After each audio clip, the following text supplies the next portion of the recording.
Do you struggle with saying no? Do you often feel guilt or shame when you ask for what you know you deserve? If the words people pleaser resonates with you, this episode is for you. In our upcoming episode of Grandparents Raising Grandchildren, Nurturing Through Adversity, we dive into the challenges of setting healthy boundaries. Are you trying to make up for your grandkids' tough times with food, toys, or other worldly pleasures?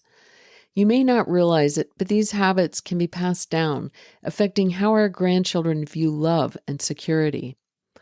Join us for an eye-opening conversation about how establishing boundaries can actually strengthen your relationships.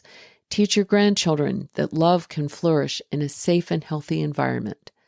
Don't miss this transformative episode that might just change the way you approach love and connection in your family. Tune in and discover the power of boundaries. I'll see you there. Welcome to Grandparents Raising Grandchildren, Nurturing Through Adversity. In this podcast, we will delve deep into the challenges and triumphs of grandparents raising grandchildren. As we navigate the complexities of legal, financial, and emotional support, I invite you to join us on a journey of exploring thoughts, feelings, and beliefs surrounding this growing segment of our society. Drawing from real stories and expert advice, we will explore the nuances of child rearing for children who have experienced trauma and offer valuable resources to guide you through the intricate journey of kinship care. We'll discuss how we can change the course of history by rewriting our grandchildren's future, all within a supportive community that understands the unique joys and struggles. This podcast was made especially for you. Welcome to a community where your voice is heard, your experiences are valued, and your journey is honored.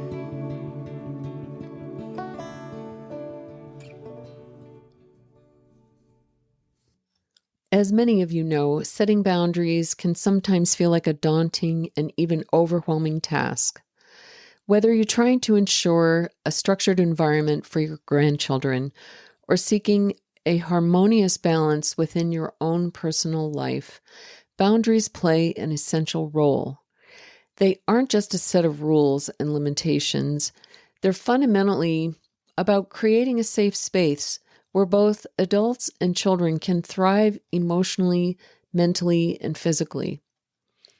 In today's episode, we will explore the intricate dance of setting and maintaining boundaries, understand the importance of relational repair, and delve into the courage it takes to break long-standing intergenerational patterns. We will also discuss the invaluable role of self-compassion and persistent practice in fostering real, lasting change. So get comfortable, grab your favorite cup of tea, and let's embark on this journey together to discover wisdom, resilience, and the profound impact of effective boundary setting in the lives of grandparents and our grandchildren. Well, welcome back to another heartfelt episode in Grandparents Raising Grandchildren. I'm your host, Laura Brazon, and today's conversation promises to be deeply insightful and empowering. Joining us is Catherine Cleveland, a remarkable individual whose expertise and life's work have made profound impacts in the field of mental health.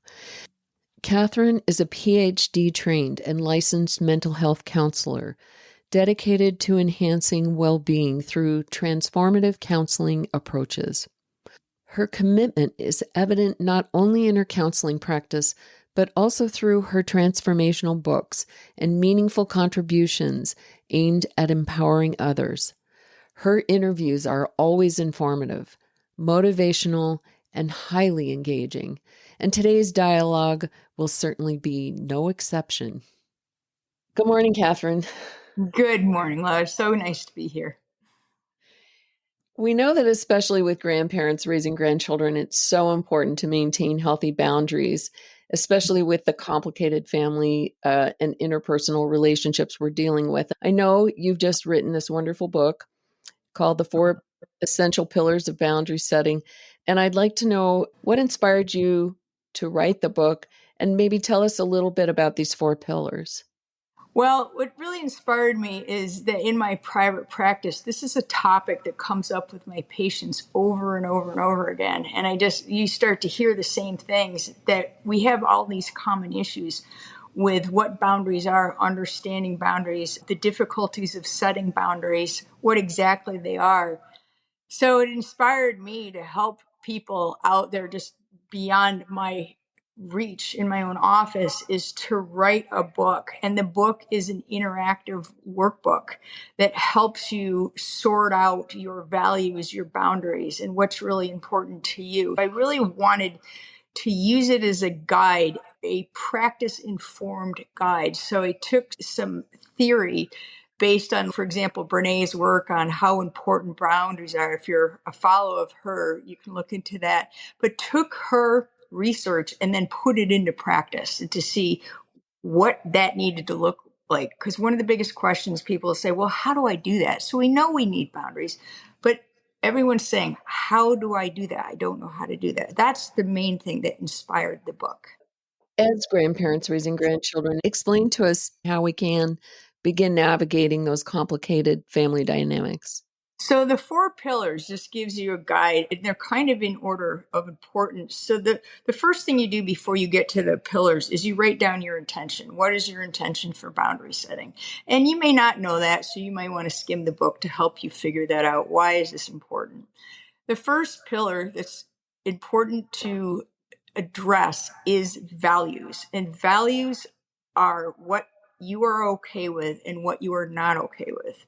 So the values are for you personally, they're also your family values. So in order to have boundaries, which is pillar number 2, we have to start with number 1 to know what our values are. If we're not clear on our values, like I'm not okay with this is important in my life, and writing that down to see that clearly and then sorting that out, it's very difficult to set boundaries. So the second pillar is we take those values and then we start to decide what boundaries need to be put in our life.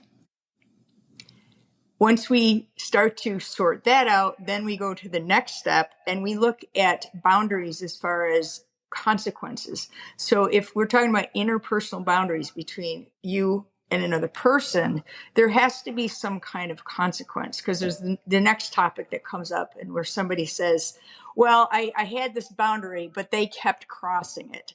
But it explains clearly that the boundaries are set for you, for your family, for what your needs are. And that if there's no consequences, it's actually that I'm the one who's crossing my boundaries, not somebody else.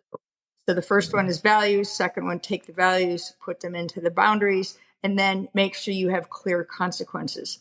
The fourth pillar goes into depth of what are we doing emotionally and in different ways to sabotage our own boundaries. What are we doing to see that clearly so we can work through that? In some situations, we can't work through that. It's too difficult. It's too hard. Our guilt is too strong. So that might be a time when we can address that, and we may need to seek help to work with what's getting in the way of setting boundaries. So that's the basic premise of the 4 essential pillars of boundaries. Is there a different way of teaching it to young children than to adults? I really haven't worked a lot with young children to see it, but I think we can do it at their developmental level, especially if you're doing it from a family perspective. So if you're doing it from an individual perspective, because all sorts of different people find value in this book. People are setting boundaries in their employment with their jobs and issues. But if you're talking about young people, that would be where you take it, you do the work yourself, and then you make it a family exercise where you work with them at the level of their development. That's why it's kind of open-ended. Instead of saying, these are what your values should be, it says, what are your values? What are important? And all of this is subject to change, especially as children grow. It's one thing teaching this to an 8-year-old, but things change by the time you're 14 or 15 years old. That's the thing, is it's a working document, which is lovely. How would you explain what a boundary is to begin with to a child? A boundary is what I am okay with and what I am not okay with. So, for example, a boundary I have is I need regular sleep to feel good in my life. All right. So a boundary for me would be that I am not okay with being up late at night watching TV. My boundary is around 10, 11 o'clock. I have a regular sleep time. A boundary between myself and another person may be, if you are treating me poorly or you're mean to me, then I can't be in a deep relationship with you, because that's self-worth and self-respect. It's all really specific to your situation. Well, I know with these kids, a lot of them have been brought up with zero boundaries. Yes. So, for instance, when I got my grandchildren, they were up at all hours of the night. They had no manners, no ability to sit at a table. They interrupt people constantly. We all do have different boundaries. So it's a complicated concept It for is. kids. I know many adults that have never really established boundaries. I guess all we can do is make people aware that this is something that will give our grandchildren a healthier foundation in Mhm. life and in their relationships with other people as they grow. Absolutely. I think also children, when you are asking them what they care about, instead of, so we can look at it, say, well, these are our boundaries. These are family boundaries. There is a certain bedtime that we have. But there's also letting the child be seen, heard, and valued when you're saying, what are your values? Asking the child, again, depending on their age, what their values are, and teach them what their values are. So give them examples. So instead of me just saying, these are our boundaries and forcing them on them, not that we don't need discipline and structure in the family system, but giving them an opportunity to be heard. And a lot of Mhm. these kids are just not being heard, seen, or Yes. valued. That's some of the Yes. biggest trauma that I see in my work, is Mhm. that we don't know how to see, hear, and value ourselves, which affects our self-worth because we didn't get that. And you're talking about kids that have been maybe passed around a little bit, and they are dealing with a lot of trauma. And that's all they want to do, is be seen, heard, and valued. So this opportunity to sit down and say, what is important to you, along with what is important in our family values, kind of lets them feel like they've got some autonomy, like they've got a say. And a lot of times kids don't feel like they have a say. And it's going to be a slow process. This is something that goes over time, depending on how old they are when you have them. And then even if it doesn't seem to be working out right away, it's a bigger picture. It's in the long run, they're developing these skills. And then as adults, we are able to see ourselves in a better light, you know, Yes. value ourselves, to develop some authenticity, to feel empowered, and to be kinder to ourselves. So this is really a great foundation for young people to be able to learn at different ages how to set their own boundaries.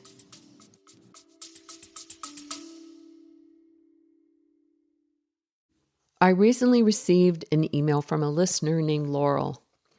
At 61, Laurel and her husband, who's navigating his own health challenges, are now raising their grandson after a series of unimaginable losses. In 2022, they lost their son to a fentanyl overdose. Then just a year ago, they lost their daughter the same way. The morning after, they'd stayed up late together planning her son's 3rd birthday party. Laurel told me that she lives one day at a time. She's dealing with the financial strain of using her 401k to survive, the physical toll of caregiving, and the emotional weight of what ifs. But she also said something that I want everyone listening to hear. She said that just telling her story to people who can relate is refreshing. That's exactly why we do this. Whether you're navigating addiction in your family, raising a grandchild you didn't expect to be raising, or just trying to find your footing after a loss, We need to hear your story. There's always someone else out there who needs to hear that they aren't the only one. Your experience is a lifeline for someone else. So if you have a story to share, or if you're looking for that community Laurel found, please join our Facebook group or sign up for our newsletter on our website at grandparents-raising-grandchildren.org. Let's keep relating and let's make sure no one walks this path in silence. Thank you, Laurel, for your courage to share your story with others. I like that idea.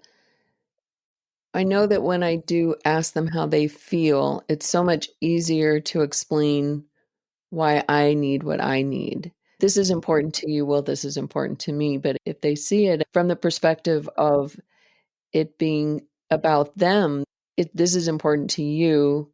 Therefore, here's me too. This is important to me. Yeah. Can you elaborate on the importance of incorporating consequences into boundary setting and why that's important?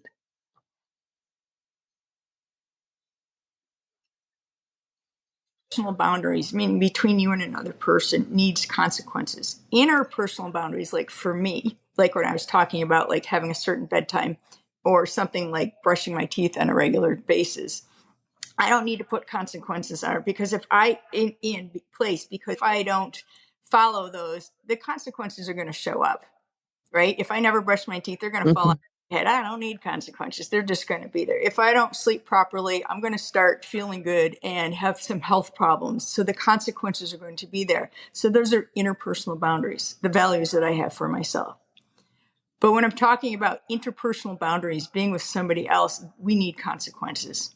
So, for example, the boundary that you set based on your values, no matter, it could be something super strong, like I am not okay with this. If you are treating me and abusing me in a certain way, then I need to leave the relationship. That's a consequence right there. It has to match. If you're disrupting my sleep tonight and I say I'm leaving this relationship, that doesn't make sense. That's just like way of a mismatch. So again, the consequences are up to you.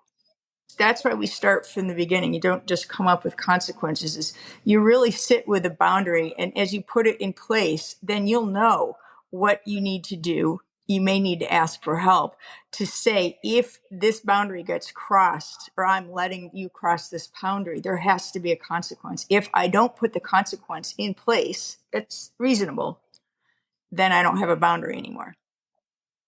The boundary doesn't exist. That's where people will come in and say, I don't know how to do this. I'm trying to set boundaries, but it's not working. People are crossing them. Well, because there's no consequences. So without consequences in interpersonal relationships, boundaries really are very difficult to maintain. I hear from a lot of grandparents who are trying to help their grandchildren maintain relationships with their parents. And I experience it myself, where you tell your children if you're going to be involved with your children from a distance, and a parent says they're going to call and they don't call. Mhm. Or I have experienced my son-in-law, when he was communicating with us, he would say, tell my daughter that I love her, even though I can't call. And I'll say, you need to tell her that yourself. I'm not going to be the one that gets involved with explaining why you don't call, but that you still love her. Even though I do explain that to her from my own perspective, I think it's not proper for us to be communicating messages back and forth that are personal. What do you think about that? I think that's great, because you're expressing these are important values to you. You're encouraging them to communicate more directly with their children to maintain that connection. And it's important that that's how you see it. How is it that we see it? And then we can share that with people, so then they can take that information and see whether they can integrate that in their situation. We don't always know what people's situations are. So maybe that fits, maybe it doesn't. But they're gathering information and they're like, okay, you know what, that's a good idea. Because if I don't have those boundaries set in, and I'm the one who's telling you that you love your daughter all the time, I'm getting angry. So one of the consequences of not having boundaries is being angry at somebody, especially somebody that we're supposed to love. And I don't want to be angry at the people that I love in my life because they're not Mhm. respecting my boundaries. So Mhm. that is an excellent way to not be angry at them, because you're setting a boundary and you're saying, look, it's not okay for me to deliver this message of compassion and love because it doesn't mean the same thing. And I'm not okay with that. Which emotions tend to impede the process of maintaining boundaries? That's a great chapter. So that's number 4. The biggest one that comes in, there's several of them, is guilt. And I'll explain that a little bit. But there's also shame. I actually bookmarked that because that's one of the most popular questions I get. So Mhm. there's guilt, there's shame, there's a feeling of helplessness, like we feel like we can't do this. We just kind of feel like we don't have the strength or the confidence to set these boundaries and maintain them. This one isn't quite as comfortable for people to hear, but sometimes if we're always blaming everything and everybody else for our life situation, so lacking accountability, that's a really, really tough one for people to hear and to own. And I understand that. Another thing is fear and worry. We may be afraid of that person. What do I do in that situation if I'm afraid of this person? And so that's something that may be a little bit longer term. How do I work with that? So it may not just be walk in the door and say, okay, this is the boundary and here's the consequences. If there's fear related coming in there, or we're worried about anything, we may need to have a longer term plan to be safe, especially if it's with someone who's abusing us. We can't just walk in and set a boundary because they may give us some severe consequences. But the main one in general is in all parts of our lives. If it's interpersonal relationships with our friends, family, colleagues, children, is guilt. And what guilt means is, in this definition, is that I am doing something wrong. I feel guilty because I'm doing something wrong. Part of us, if we look at 2 parts of us, one part of us says, God, I need boundaries. I know I need to set boundaries. And then there's the other part of us that says, I feel so bad when I do this. I feel like I'm doing something wrong. So those 2 things are conflicting inside of us. But one of the things I want to remind us of is, ask yourself this question: am I really doing something wrong? So it's not real guilt. Guilt is if I do Mhm. something wrong and I did something like I hit your car because I wasn't paying attention. Then I feel bad because I did something wrong. And then I say, oh my God, I'm so sorry. I made a mistake. Or I missed an appointment. And you're like, oh my God, I feel so guilty. I wasted your time. I'm so sorry. So we make a repair. That's genuine guilt. But this kind of guilt is just getting in the way because it's not genuine, because you're not doing something wrong. And you have to remind yourself that you are doing something for the bigger picture of your life and your children's and your grandchildren's life. It's important. Look at the bigger picture, and that helps reduce some of the guilt that comes along with it. So that guilt Mhm. is usually the number one thing that sabotages our self-sabotaging our boundaries. The other one that we'll briefly touch on is shame. Shame and guilt are kind of closely related, but shame looks a little bit more at, like, I'm not worthy. I'm not worthy of standing up for myself. I'm not worthy of being able to speak my mind. I'm not worthy of being my authentic self, because that is self-worth, is shame. So if my self-worth needs to come up and work on that, I'm worthwhile, then it's easier for saying, hey, you know what? I deserve this. I deserve to have a better life. I deserve to find some contentment. I deserve to find some peace. So I am going to set these boundaries, because then, again, to remind everybody that the boundaries keep us from being frustrated and angry with the people that we're supposed to love. It takes away Mhm. compassion. If I'm angry at you, Mhm. and I love you, like you're my mom and I love you, but I'm angry at you all the time for years, I don't want to feel that way towards you. So Yeah. if I set the boundary, it allows for compassion. more love and compassion to come out to people. And so in general, boundaries, we're feeling guilty about it, but it basically makes us more compassionate people. And all of us grandparents want to leave a better life for our grandchildren. These issues can oftentimes be generational.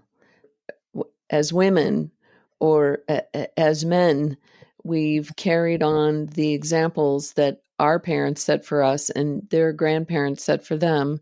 So we're talking about improving our grandchildren's lives and making them better so that they don't repeat some of the things that they've grown up with their parents that have been unhealthy. Yeah, it's breaking the pattern. It Yeah. takes courage to be the first Yes. person in your generation to break that pattern. Yes. Exciting though, because I don't know any of those things that you just mentioned that anyone doesn't need to work on. Oh, we're all a work in progress. Here I am talking about the book and how to do this. I mean, it's something I talk about almost daily in my practice. I love it. But it doesn't mean that I'm not human too, because one of the things we want to do is please people. We don't want to upset people. So the people please Yes. God can come in. And we're more worried about what you think about us than about our own well-being. Yeah. Sometimes, not always. And being kind to people isn't a weakness, but it makes us kinder genuinely if we can be able to put those boundaries. So even though I have boundaries aren't, some of them are set in concrete and will never change in my life. And some of them are flexible that are going to change as I change and develop, or as I come into a different stage of my life. If you come in from a young child to a teenager to a young adult, middle age, older age, all of this stuff is going to change because we're changing. So that's the beauty of it, is to be able to really have that self-worth to be able to say, this is what I'm looking for. And everyone says, I just want to be happier. And what we're looking for is a type of contentment. And if we are frustrated with other people all the time, that's exhausting. I just don't want to spend my life being upset with people that are really important to me, especially my family and my close friends. So that allows me, with my boundaries, to have very deep, intimate relationships with people that are important to me. And that's the beauty of boundaries. It's not pushing people away. It's allowing them to be in your life in a safe way.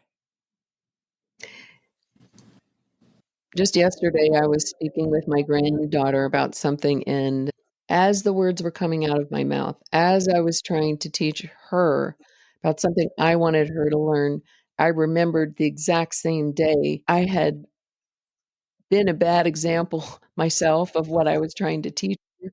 So I had to be transparent about it. I think it's important to let her know, remember when grandma said this? I didn't do a very good job of this. So I need to learn about this too. So we'll work on this together. Oh, and they feel valued. They feel heard. They feel seen when you do such a thing. I love that you're doing that because it's called repair. So many adults that grew up in childhood drama are just looking for that repair that they may never get, where the parent says, hey, look, I'm really sorry that I was this way, or I'm really sorry. But we're always looking for someone to acknowledge what they did. And you're talking, and it doesn't matter what scale it's on. You're talking, hey, remember what I did the other day? That just wasn't right. And I'm going to acknowledge that. That's a type of repair. So think about it, that we are going to damage our relationships sometimes. We are going to get angry. We are going to make mistakes. We are going to get frustrated and we are going to regret it. But to work on that is important, but also to repair it is important. Even if it was something that I did 10 years ago, or something that, like, if my child is 40 years old and it's something I did when he was 18, I'm going to say, when you were 18 years old, I just wasn't in my best state. And I just want to acknowledge that. I'm sorry. Yeah. And I tell you what, the emotions will come up, and that's just people crave that. So That's a It great doesn't matter when it happens. and it's a good way to model, like what you were saying before, Laura, about having the courage to break that intergenerational pattern of behaviors. And for Mhm. the person that comes to my practice, they're that person. Wow, does that take courage? They're coming into the office to make changes in their life, and it's scary, but they do it anyway, because then all of a sudden their behaviors start to change, and then they're becoming a better role model for their children, grandchildren, for anybody around them, because they're saying people are noticing they're changing, and then they're like, wow, this is great. And if I see that you can do this and you are making progress, no matter how difficult it is, it lets me believe in myself a little bit. It was like, wow, maybe I can do that too. I've noticed with children, they look to adults as they're some kind of gods. They don't understand them, and they can listen to the words that we say, and we say, "You need to not interrupt me when I'm speaking," or something. They're nodding their heads because they're trying to learn, and they wanna be good, and they wanna be rewarded for being good, and then they see us do the same thing ourselves, and in their brains, I imagine it must be really confusing unless we're explaining, "Oh, see what I just did? That probably wasn't the right way to do that." We're modeling a neurological pattern as our brains are growing and learning. You mentioned in your book the benefits in terms of cognitive processes and developing neural pathways when we practice boundary setting. Can you talk about that a little bit? I know it's might be a little technical, but for the listeners. Absolutely. Whenever we are trying to change a behavior or a pattern that we have, it is not just flipping a switch. It takes practice. Every time, like you said, you take a pause. Think of it like a pause. And you're like, whoa, I just told you not to do something. And then I just did it. You took a pause. That pause right there literally is what starts to change the neural connections in our brain, to switch the old ones off and start to turn some new ones on. And that takes practice over and over and over again. And every time that we notice, and it's all self observation is what we're talking about. So every time I Mhm. notice that I did a good job, or I didn't like what I just said, or I don't like how I came across, or that doesn't seem like a good role model for you, or I really didn't hear what you had to say. I wasn't listening. I was having a bad day and I got frustrated and I really didn't hear it. And then you take that pause and you listen, right? Right then and there. It is a change that you are consciously making. And when you make that change over and over and over again, you're developing a new pattern of behavior. So Mm. we have to be very patient with ourselves. We are not going to get it right off the bat. If we're breaking these patterns of behaviors that we've learned from many generations before us, we have to be kind. We've had that ingrained in us for so long. We don't expect to change it overnight. So what comes in place here is self-kindness, to be kind to yourself as you're saying, whoa, wait a minute, I just noticed this. A lot of times we judge ourselves and says like, oh my God, I can't believe I just did that. I just told my kid this, and then I did this. Look at me. I just can't get this right. That's not it. That's being cruel. That's Mm. judging yourself rather. Self-sabotage. Exactly what it is. And rather than saying, wow, I just noticed that. Score. I just figured this out. Yes, I messed it Mhm. up. Yes, I was wrong. Yes, that was not a good example, but I'm like, good for me. Yes, I did it. And then I'm being compassionate to myself and I'm encouraging myself. And then all of a sudden, the brain is literally starting to change. Those connections are starting to change. I've been working on some of my own work as far as having the confidence to set boundaries for many, many years and getting better and better at it. And now I look back at, probably since writing the book and working with other people directly and indirectly, I'm like, wow, I'm getting really good at this. And people just think, well, this is so easy for you. I'm like, no, it's easier. And I have more Mhm. confidence, and age has a lot to do with that. But I'm really proud of myself. That's what we're looking for, is to see that change. And it is so difficult because it takes so much self-compassion, kindness, and patience. Think about recently over the summer, we had the Olympic Games. You think these people just jump in the swimming pool and win the race? Think of the years and years and years and years of having to change their body and develop these repetitive patterns so they can put a lot of effort into it. It's the same thing with our practice. It is training. It's almost a practice. So if we want major changes, we have to be patient and we have to practice. And then when we do well and we notice something, we have to say, yeah, I'm on the right track. That's great. Can these neural pathways be changed after a child is 3 or 5 or 8 years old or 80? Absolutely. At any time, the brain, and I won't get into this part of it because it does get too technical, but there's a thing called neuroplasticity. That means years and years ago, they believed that you got to a certain age and your brain was just set. That's how it is. But it's not true. Like you say, you can teach an old dog new tricks. But it may be easier for a younger child because their brain is more able to absorb information like a sponge. But it doesn't matter how old you are. We can always learn something new. Just because you've never done this before doesn't mean that you can't put some kind of an effort. So it does not matter how old you are. You can be an 80-year-old person and decide to change. It is a decision. It is a conscious decision to make an effort to do this. It's just wonderful to not worry about it, how old you are, to be able to make changes. A lot of people will come in to my office and be like, well, I'm 50 years old. I wish I did this 30 years ago. But it doesn't matter. You're doing it now. That's what's really important. So absolutely, it does not matter how old you are. You can make these changes in your brain. I think about the grandparent who's raising a child that they might have gotten custody of at the age of 5 or 6. In our case, our grandson was 3, and issues that come up throughout their lives, and I can't understand why they don't conceive of a particular concept, but then I had this flash thought in my mind as you were speaking that when they're babies, before they understand things, they just sit and watch their parents. So they weren't held, or they weren't spoken to, or there weren't responses to their cries, that these neural pathways that they've developed don't understand the concepts of what they have to do as an adult to get a healthy response out of another adult.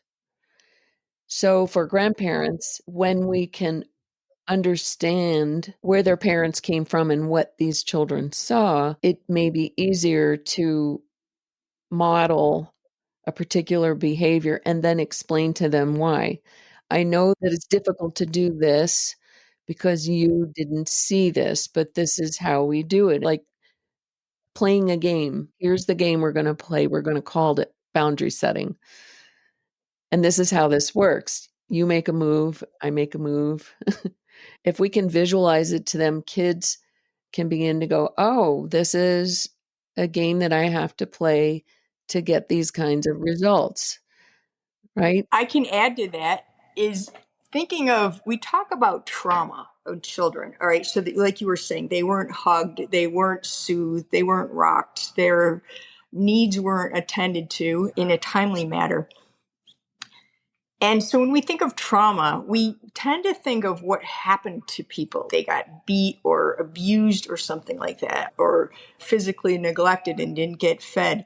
But there's another way to add to looking at trauma is what you didn't get. That's what you said, is like what they're not getting. So trauma isn't only what happened to you, but it's what didn't happen to you.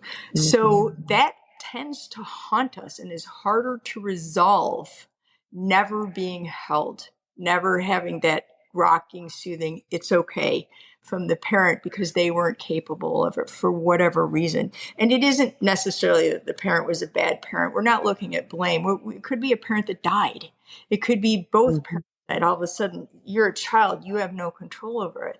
And what happens, the younger they are, the worse it is too. What happens to a young child because they don't have the brain capacity, the development to understand the situation like an older child or an adult, is that their body remembers. They don't know how to relax.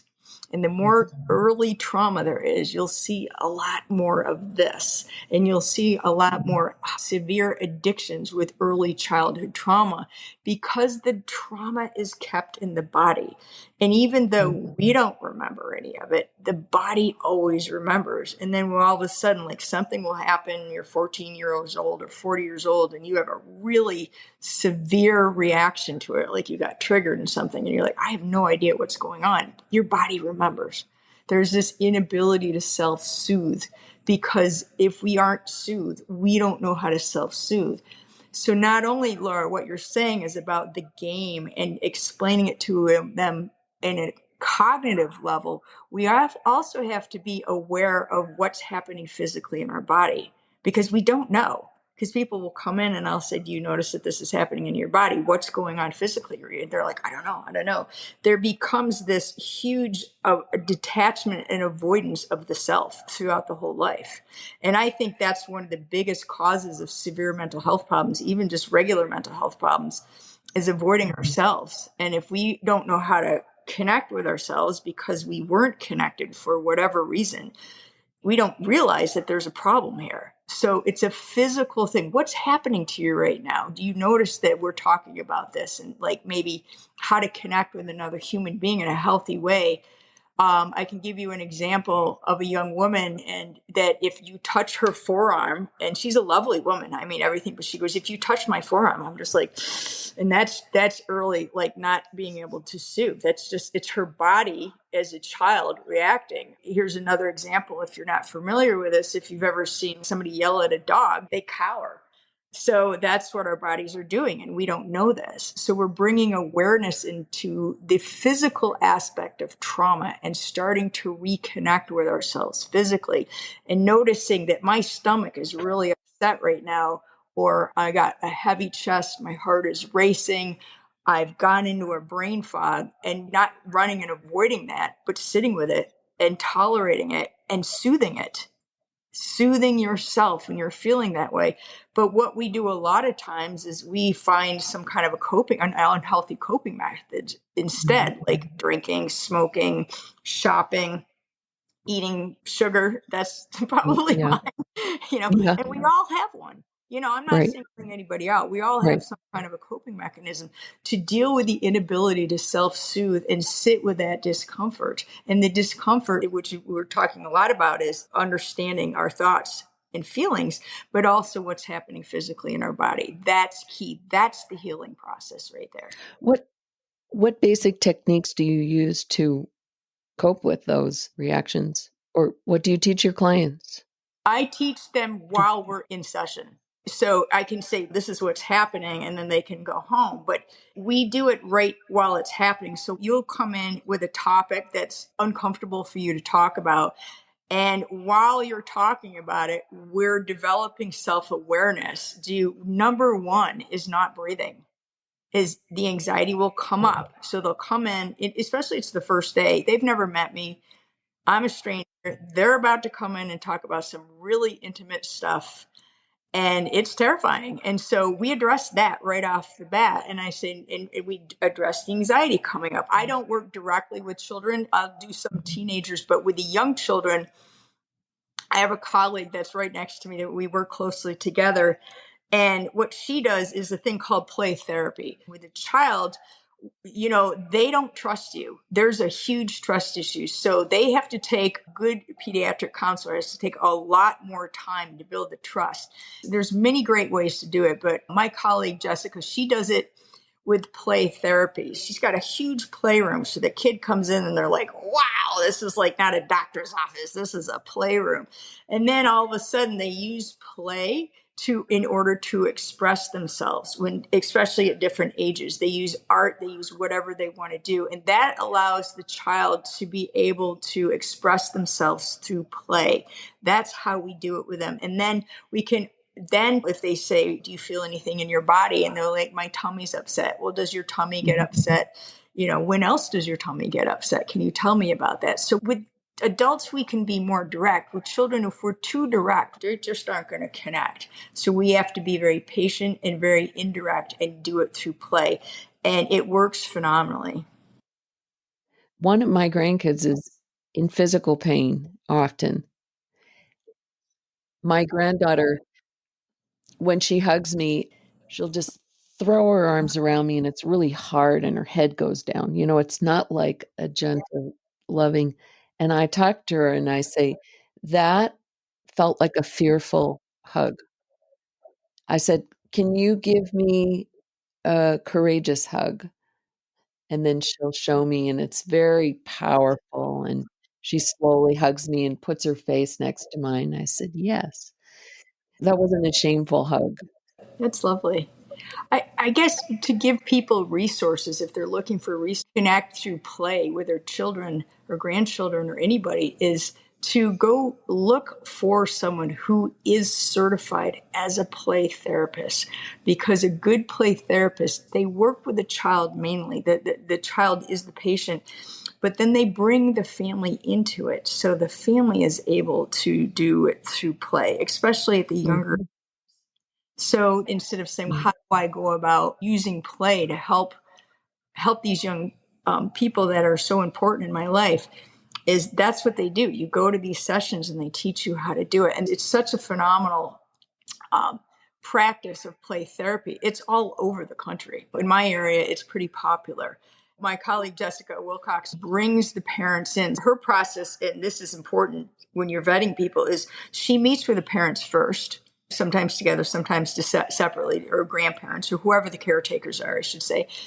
And then she brings the children in, and then she works as the family together. So it's kind of like, I think they call filial therapy. So they work the family as a unit. So it is important when you're doing therapy that at some point the parents or the caretakers come back in and learn what's going on. So if you are not, most of her work is directly with the child, but at some point, it is very important to bring the adult into the room so they can continue this as when they go home, so they know what's going on. Great. Thank you for that advice. Catherine, where can our listeners find more information about you and your practices and your book? Well, thank you. My website is catherinegcleveland.com. You can go anywhere to find my book. It's all over Amazon, anywhere where you buy books, Barnes and Nobles. You can even probably get it at the library, but it is a workbook. It's interactive, so you might want a copy of it so you can write in it on purpose. At catherinegcleveland.com, I'll link you to my business website if that's something you're interested in learning more, which is clevelandemotionalhealth.com. So that's the best places. I'm all over social media. I will put that information in the show notes, the 4 essential pillars of boundary setting. Thanks, Catherine. Thanks, Laura. Thank you for having me. Thanks so much for joining us today for another episode of Grandparents Raising Grandchildren, Nurturing Through Adversity. I encourage you to share your challenges and your successes with us. Your story is undoubtedly one someone else needs to hear. You can submit your stories to the links provided in the podcast information.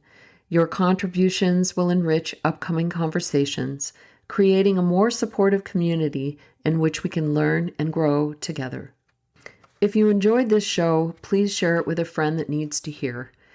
And if you love the show and you're listening on a broadcasting platform like Apple or Spotify, just scroll down in your app and please leave us a review.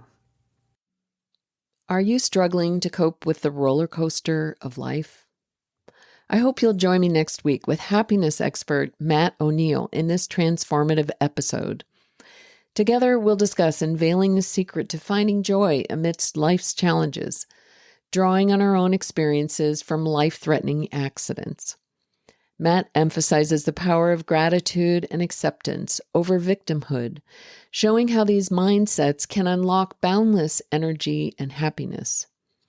Discover how to break free from self-imposed limitations and embrace life's ups and downs with a sense of spiritual purpose.